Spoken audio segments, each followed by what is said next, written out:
ದಟ್ಟವಾದ ಕಾಡಿನ ಪಕ್ಕದಲ್ಲಿ ವಾಸಿಸುತ್ತಿದ್ದ ಅರಿನ್ ಎಂಬ ಹುಡುಗನು ಒಂದು ಸಂಜೆ ಕಾಡಿನ ಗಡಿಯಲ್ಲಿ ಬೋನಿನಲ್ಲಿ ಸಿಕ್ಕಿಬಿದ್ದಿದ್ದ ಒಂದು ಚಿನ್ನದ ಕಣ್ಣಿನ ನರಿಯನ್ನು ರಕ್ಷಿಸುತ್ತಾನೆ.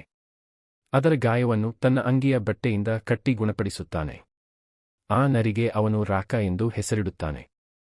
ರಾಕಾ ಸಾಮಾನ್ಯ ನರಿಯಂತಿರಲಿಲ್ಲ. ಅದು ಅರಿನ್ನ ಭಾವನೆಗಳನ್ನು ಅರ್ಥಮಾಡಿಕೊಂಡು ಅವನೊಂದಿಗೆ ನಿಕಟ ಸ್ನೇಹ ಬೆಳೆಸುತ್ತದೆ.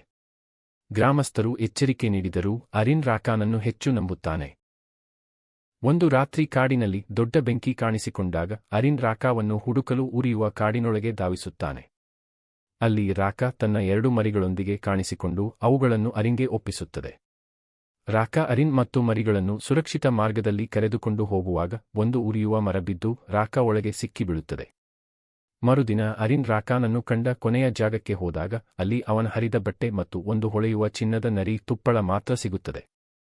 ರಾಕಾ ಆ ಕಾಡಿನ ಕಡೆಯ ರಕ್ಷಕ ನರಿಯಾಗಿತ್ತು. ಅದು ತನ್ನ ಪ್ರಾಣವನ್ನೇ ತ್ಯಾಗ ಮಾಡಿ ತಾನು ನಂಬಿದ ಗೆಳೆಯ ಅರಿನ್ನ ಕೈಗೆ ತನ್ನ ಕುಟುಂಬವನ್ನು ಒಪ್ಪಿಸಿತ್ತು. ಅರಿನ್ ಆ ನರಿಮರಿಗಳನ್ನು ಬೆಳೆಸಿ ತಮ್ಮ ನಡುವಿನ ತ್ಯಾಗ ಮತ್ತು ನಂಬಿಕೆಯಿಂದ ರೂಪುಗೊಂಡ ಸ್ನೇಹವನ್ನು ಅರಿತುಕೊಂಡನು.